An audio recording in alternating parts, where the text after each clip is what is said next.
Salut à tous, bienvenue sur Motors pour cette nouvelle vidéo, j'espère que vous allez bien. Aujourd'hui, c'est l'essai du Macan Turbo en conditions de conduite réelles. Allez, c'est parti!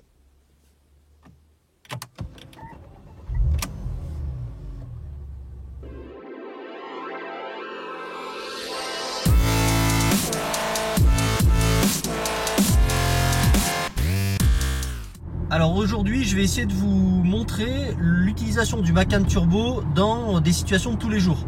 Parce qu'en fait aujourd'hui, j'utilise cette voiture-là comme daily.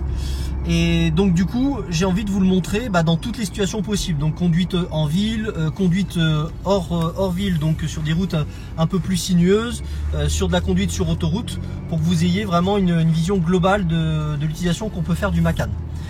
Je vais sans doute faire aussi quelques comparaisons avec l'Audi RS3. Je sais que c'est deux véhicules qui ont strictement rien à voir entre eux. Mais comme c'était ma voiture précédente, c'était juste pour comparer un petit peu les deux véhicules. Est-ce qu'on peut attendre d'un SUV de près de 2 tonnes les mêmes performances qu'une Audi RS3? Certainement pas, vous allez me dire. Mais vous allez voir que finalement, c'est un véhicule qui est quand même relativement polyvalent. Et puis dernière précision, c'est que l'essai que je vous présente là, c'est vraiment mon avis personnel. Je ne suis pas expert automobile, je ne suis pas journaliste automobile, je suis juste un conducteur lambda qui se fait plaisir, qui aime les voitures, donc qui conduit depuis quelques années et voilà, qui vous partage juste son avis perso. Vous avez le droit de pas être d'accord bien sûr, et je vous invite à me donner vos propres commentaires juste en dessous de la vidéo.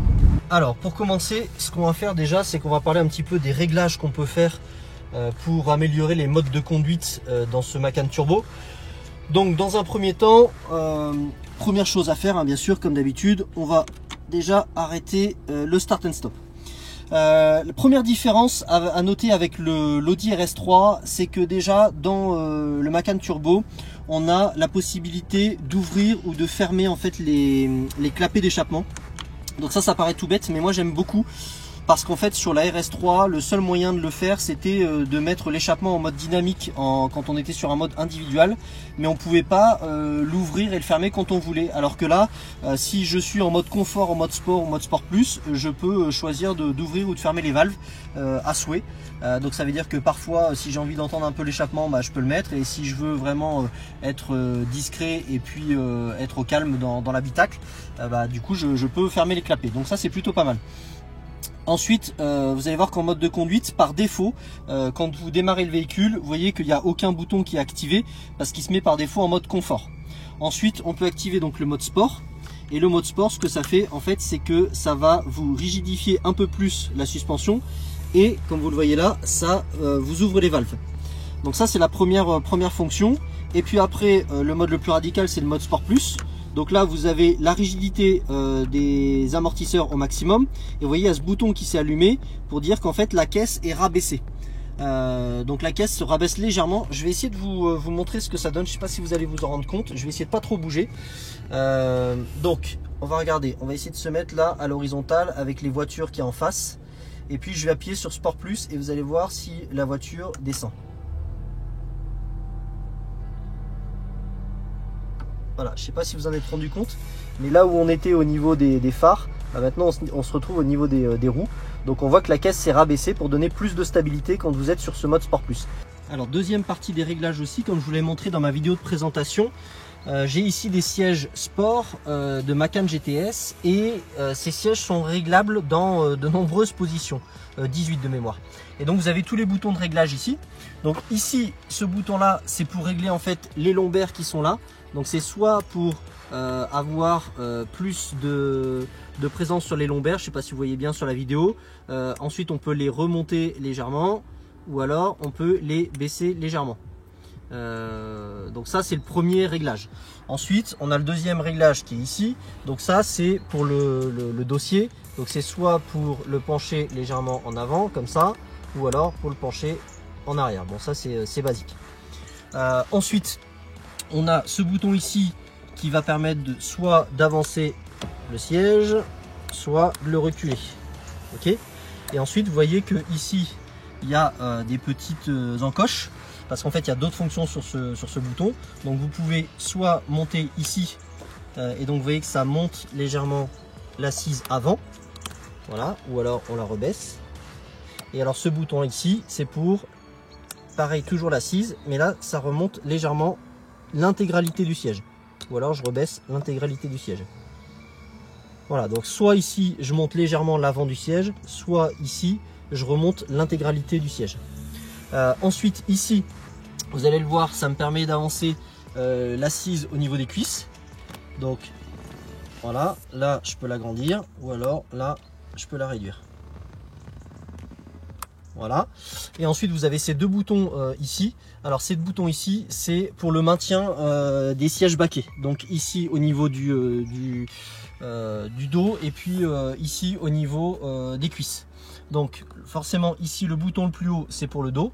Donc là, si j'appuie dessus, en fait, vous le voyez pas forcément à la vidéo, mais ça se ressent vraiment très très fort. Ça resserre en fait les sièges baquets. Et quand je rappuie de l'autre côté, bah forcément, ça les enlève. Et idem ici, je vais essayer de me mettre au-dessus. Ici, en fait, ça va resserrer l'assise pour resserrer au niveau des cuisses.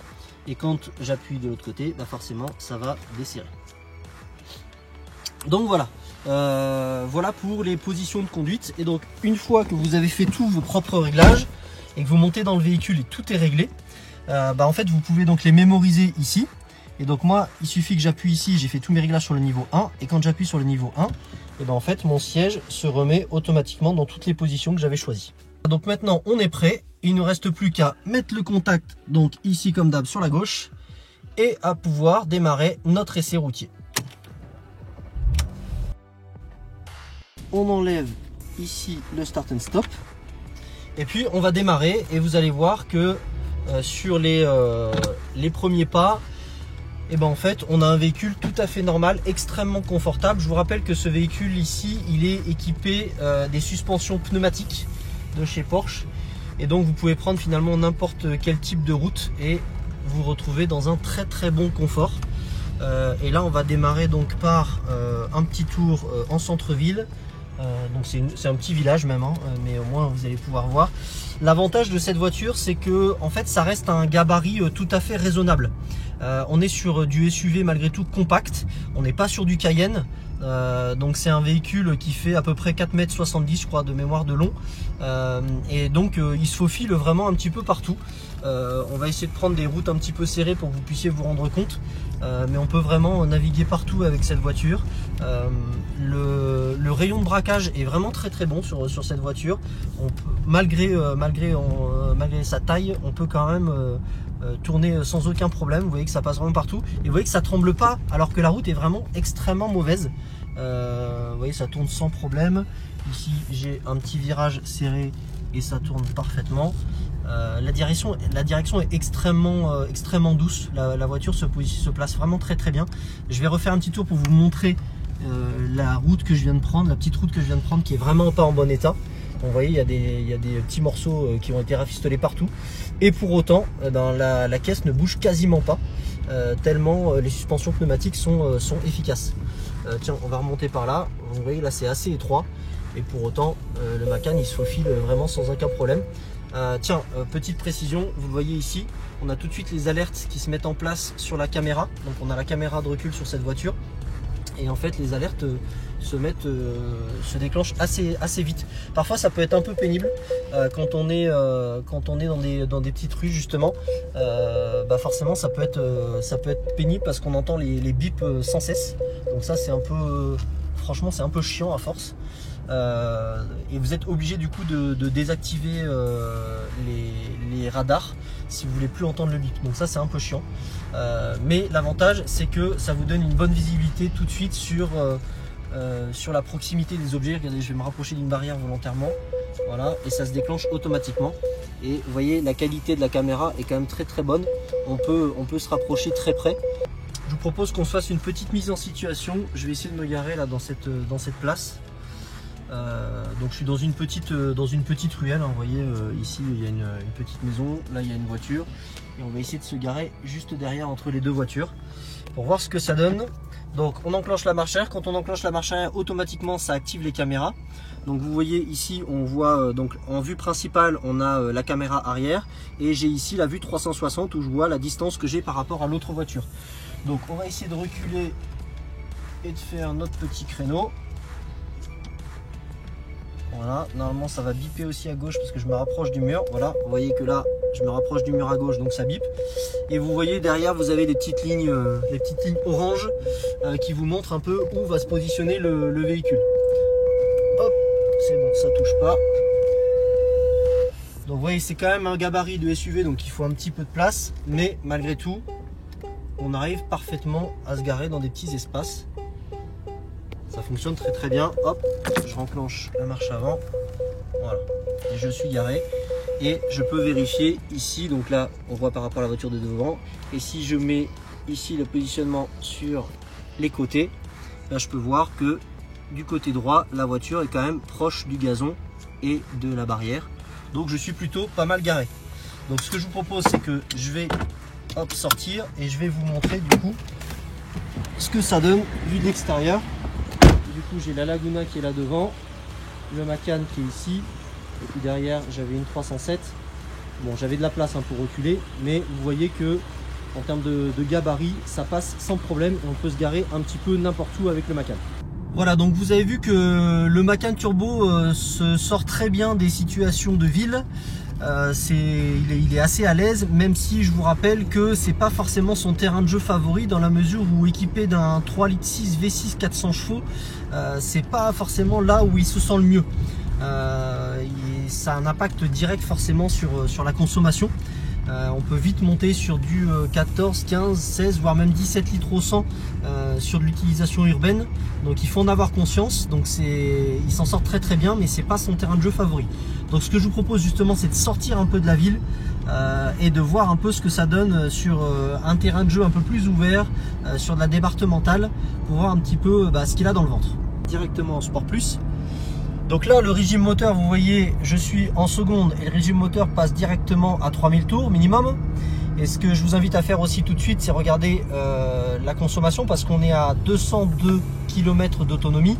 Et vous allez voir qu'une fois qu'on aura roulé un petit peu, cette autonomie va chuter assez vite. Donc on va on va rester en mode Sport Plus et puis on va regarder ce que ça donne. Et c'est parti.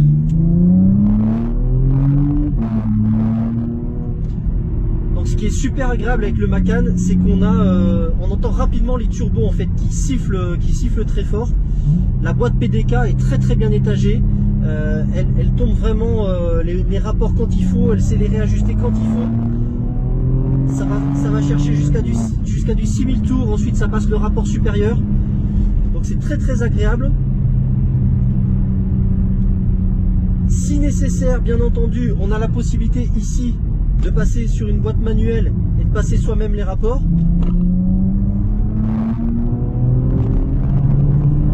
Ça nous permet d'aller chercher jusqu'à 7000 tours. Ensuite on passe les rapports, donc c'est extrêmement efficace. Le temps de réponse des palettes au volant est très très bon, que ce soit pour descendre les rapports, pour les remonter, ça passe très très vite. Et ça peut paraître surprenant, mais un véhicule qui fait 2 tonnes, je trouve que le couple est vraiment très très bon.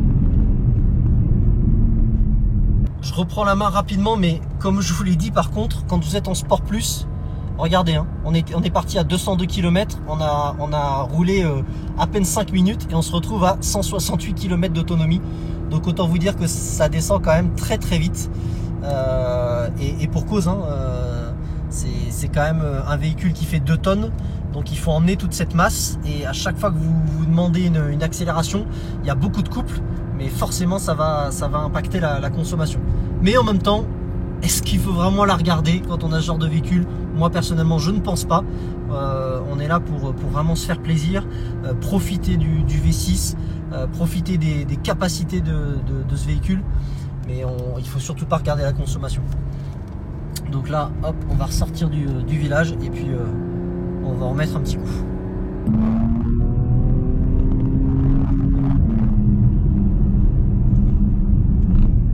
Le couple est vraiment très très bon parce que vous avez vraiment de la reprise immédiate. Dès que vous appuyez un peu sur la pédale, ça repart tout de suite. Les freins ont vraiment beaucoup de mordant. Vous appuyez dessus, ça répond tout de suite. C'est pareil. Alors c'est des freins acier, c'est pas des freins céramiques, mais ils sont extrêmement efficaces. Et je vous dis, cette boîte en mode Sport Plus, elle reste vraiment au minimum à 3000 tours minute. Et quand vous arrivez sur du 3000 tours minute, même quand vous appuyez un tout petit peu sur la pédale, le couple revient tout de suite, ça repart vraiment tout de suite, ça remonte dans les tours, on écrase les freins, ça s'arrête quasiment net. Les freins sont extrêmement efficaces. La sonorité du V6, je vous en ai pas parlé, mais elle est juste incroyable. C'est très différent du 5 cylindres de la RS3. C'est un bruit qui est beaucoup plus sourd, mais ça chante énormément. On entend, je vous dis, vraiment beaucoup le sifflement des turbos.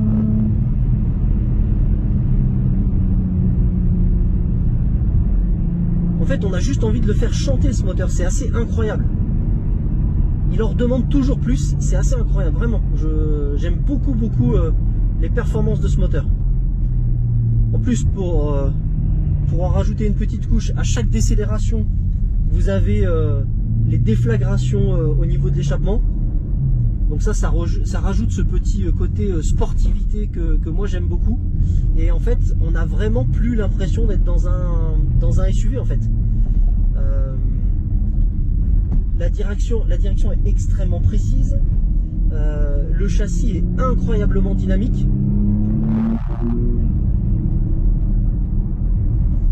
On a envie de jouer avec ces palettes en fait, de tomber les rapports, de redemander au moteur. Vous voyez, dans les routes sinueuses, la voiture ne bouge pas, c'est incroyable. On a l'impression d'être dans un karting.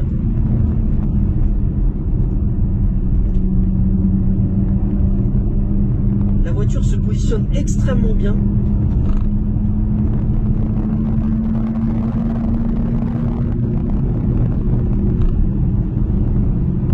On n'est vraiment pas trimballé d'un côté à l'autre quand on prend les virages. On peut les attaquer fort. Le châssis ne bouge pas.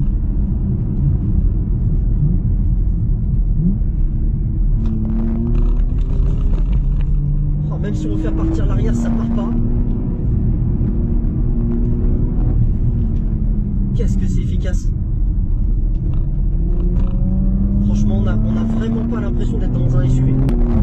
Je sais pas si vous entendez la sonorité du V6, mais moi je la trouve vraiment fantastique.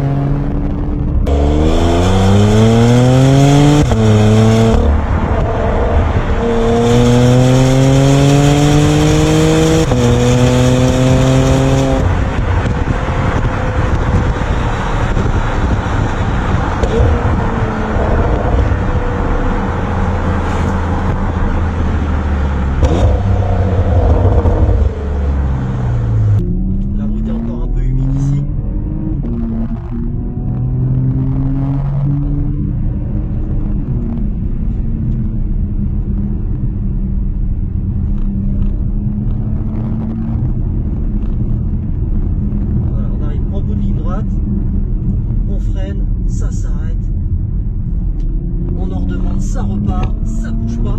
Même avec une route humide, je vous assure, le châssis est vraiment extrêmement doué, extrêmement fort parce que on ne bouge pas, on n'est même pas trimballé. Je pense que la suspension pneumatique joue vraiment un rôle extraordinaire là-dedans. Mais c'est incroyable comme la voiture reste en ligne. Là on a un gros virage, hop on rappuie, ça glisse un peu, oh, ça glisse un peu mais ça passe.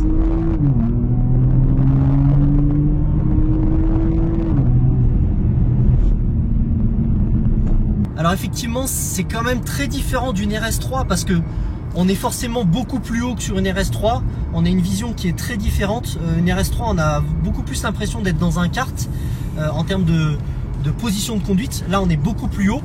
Mais en termes comment dire, de ressenti ou de performance pure, je vous assure que j'ai du mal à voir la différence parce que on a un véhicule qui est hyper efficace, qui tient très bien en virage.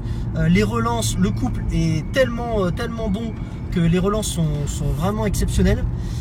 Et on peut prendre énormément de plaisir si vraiment on a envie de jouer avec un Macan turbo, on peut prendre beaucoup de plaisir. Vous avez vu dans un virage là où on peut le faire chasser un petit peu, alors c'est vrai que c'est humide donc ça aide, mais malgré tout c'est un comportement très joueur, ce qu'on retrouve pas forcément avec le Quattro de chez Audi parce que ça finalement ça corrige tout, ça tolère tout. Donc c'est moins joueur. Moi je trouve que le Macan est quasiment plus joueur que ce qu'on peut retrouver avec une RS3. Bon, vous l'aurez compris les amis, je vais pas vous faire un dessin. Autant la ville, c'est pas le lieu de prédilection pour un Macan turbo, autant dès que vous sortez de la ville, vous avez vu comme on peut se faire plaisir. C'est un SUV, mais c'est pas n'importe quel SUV.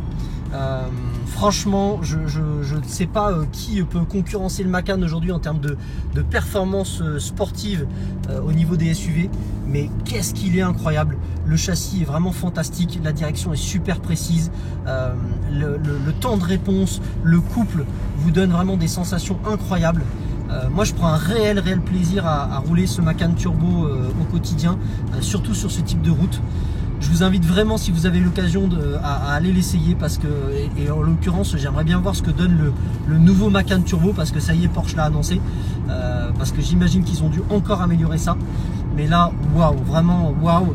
On sent vraiment que les 400 chevaux sont là. Le plaisir d'entendre ce 3,6 litres V6, c'est vraiment du bonheur. Dites-moi un petit peu si vous avez réussi à ressentir tout ça dans les commentaires et puis un petit peu ce que vous pensez du coup de la conduite du Macan sur des routes sinueuses. Ça m'intéresse vraiment d'avoir votre avis par rapport notamment à des voitures beaucoup plus typées sport et notamment la RS3 que je pouvais avoir avant. Bon, on a refait le plein d'essence, on a retrouvé un peu de luminosité parce qu'il commençait quand même à faire nuit et donc là on est sur la 75 en direction de Montpellier. Et je vais vous montrer un petit peu ce que donne la conduite du Macan turbo sur autoroute. Donc ce qu'il faut savoir, c'est que celui-ci est équipé de l'option avec le vitrage à isolation thermique et phonique. Donc quand les valves comme ici sont coupées, du coup vous vous retrouvez dans un véhicule totalement normal mais avec un très bon confort acoustique. On n'entend rien du tout, on n'entend pas le vent sur la carrosserie. On n'entend quasiment pas les pneumatiques malgré la dimension en 21 pouces sur le Macan turbo. Donc franchement très agréable à conduire, on n'entend rien du tout, vous pouvez dormir tranquille à l'intérieur de cette voiture. Alors en termes d'options, donc on a le régulateur de vitesse adaptatif, la CC, donc c'est un régulateur de vitesse normale et en plus il y a la détection de la proximité des véhicules qui nous précèdent, comme là par exemple on a un camping-car et donc automatiquement il va détecter qu'il va plus lentement que nous et donc automatiquement il va ralentir. L'avantage du Macan turbo, c'est que si vous avez besoin de doubler, vous avez juste à mettre le clignot, vous appuyez sur l'accélérateur et ça repart tout de suite. Vous voyez que la puissance elle est aussi utile lorsqu'on est sur autoroute parce que vous n'avez pas de souci pour doubler.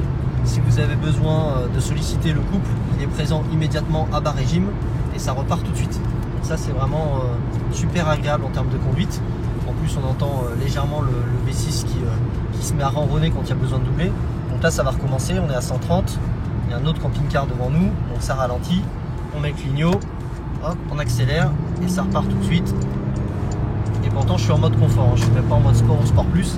Mais si vous avez besoin de la puissance, la boîte PDK elle comprend tout de suite, elle vous tombe les rapports et elle vous envoie la puissance. Donc ça c'est extrêmement agréable. Quand on parle long trajet, on parle souvent bagage.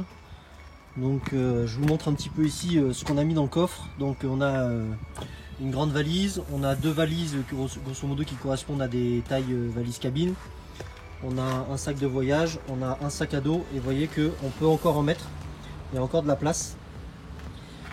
Donc ça c'est vraiment un gros atout du Macan turbo, c'est son coffre de 500 litres parce que du coup quand vous avez besoin de voyager, vous prenez pas la tête, vous pouvez rentrer un maximum de choses. Alors il y a une autre option aussi sur ce Macan turbo, c'est ça ici, c'est l'alerte de franchissement de ligne. Donc quand on l'active, vous allez voir que sur l'ACC ici, il y a deux bandes vertes qui se sont rajoutées de chaque côté de la route. Et donc là c'est la détection donc des lignes droite et gauche sur ma voie.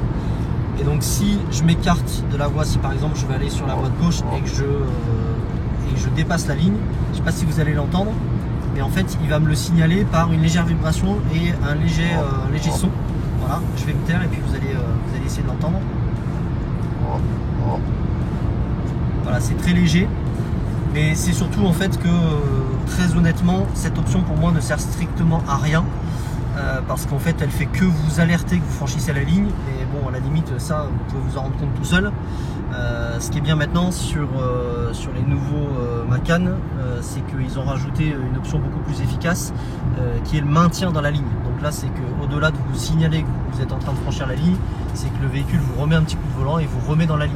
Ce que j'avais d'ailleurs sur la RS3, je vous invite à aller voir la vidéo où justement je vous présentais un peu les capacités de conduite autonome de la RS3. Je vous mets un lien là en haut de la vidéo. Et là par contre on avait vraiment une conduite où on pouvait lâcher le volant et la voiture conduisait tout seul. Alors ce qui est pas du tout le cas sur ce Macan Turbo. Là vous devez toujours avoir les yeux sur la route et c'est à vous de contrôler les trajectoires. Ce qui est sympa quand vous êtes sur l'autoroute et que vous avez un traitement céramique aussi, c'est qu'en fait les essuie-glaces ne vous servent à rien. La preuve, c'est que vous avez toutes les gouttes d'eau qui ruissellent en fait sur le pare-brise. Et vous n'avez même pas besoin de mettre un coup d'essuie-glace parce que tout disparaît automatiquement. Alors si on prend un SUV, c'est aussi parce que en général on veut voyager à plusieurs et quand on se met à l'arrière, on se rend compte en fait que les sièges sont quasiment les mêmes qu'à l'avant, donc tout aussi confortables, sauf bien sûr au milieu où c'est pas tout à fait la même chose, mais ça reste du cuir, donc on peut malgré tout profiter de la place du milieu. Et puis en termes d'habitabilité, que ce soit des enfants ou des adultes, regardez là j'ai laissé le siège avant en position de conduite, donc pour moi où je fais 1m82 m. Et à l'arrière, je reste quand même avec beaucoup de marge au niveau du siège. J'ai quasiment une dizaine de centimètres, peut-être un peu moins, au niveau des genoux, donc ça passe sans problème.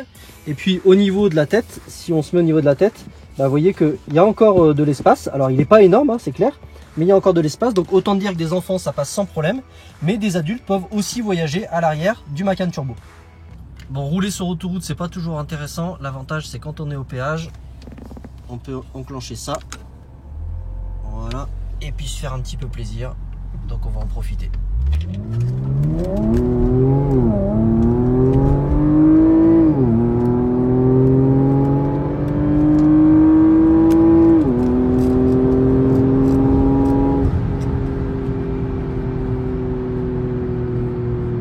C'est toujours un kiff, hein.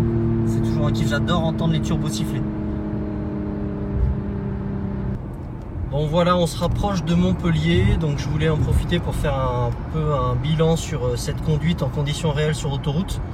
Donc comme vous pouvez le voir, on a roulé 2h45, on a fait un peu plus de 300 km, 315 km quasiment. Vitesse moyenne 117 km/h, parce qu'en fait la 75 c'est une autoroute où il y a pas mal de portions à 110, 90, voire même 70. Et ce qu'il faut savoir, c'est que c'est une autoroute qui est assez vallonnée, donc on monte pas mal, on descend pas mal, et au final, comme vous pouvez le voir là, on a une consommation moyenne de 11,5 litres sur cette distance là. Donc c'est une consommation que moi j'estime raisonnable, hein. Faut pas oublier que c'est quand même un 3,6 litres de 400 chevaux. Donc 11,5 litres sur un parcours autoroutier, c'est quand même une bonne moyenne, je trouve. Dites-moi ce que vous en pensez dans les commentaires. Et puis voilà un petit peu pour cet usage sur des longues distances. Ce que je peux vous dire, c'est qu'on est très bien installé à bord du Macan Turbo. C'est un véhicule qui est extrêmement confortable, on n'est pas du tout fatigué, on a pas mal au dos. Donc c'est vraiment le véhicule idéal pour faire des longs trajets. Voilà les amis pour cet essai routier en conditions réelles du Macan Turbo. J'espère que ça vous a plu. Au final, ce que je peux vous en dire, c'est que je ne trouve pas de réels défauts en fait. Moi, c'est un véhicule que j'apprécie énormément, en tout cas pour l'utilisation que je peux en avoir. Donc c'est certain qu'un 3,6 litres V6 400 chevaux pour les trajets du quotidien, ça consomme pas mal. Mais honnêtement, pour le plaisir que ça procure en dehors, c'est vraiment une super voiture. Donc moi, j'apprécie beaucoup, même si c'est très différent de la RS3 que j'avais pu avoir avant. Donc dites-moi un peu dans les commentaires ce que vous en pensez, ça m'intéresse effectivement de savoir ce que vous pensez d'un SUV typé un peu sportif, en tout cas sportif par la motorisation. Dites-moi un peu votre avis là-dessus, on peut en débattre calmement, ça sert à rien de s'énerver. Et puis sinon, comme d'habitude, je vais vous retrouver sur mon compte Motors sur Instagram. Et puis bien entendu, je vous donne rendez-vous très bientôt pour une nouvelle vidéo. Salut!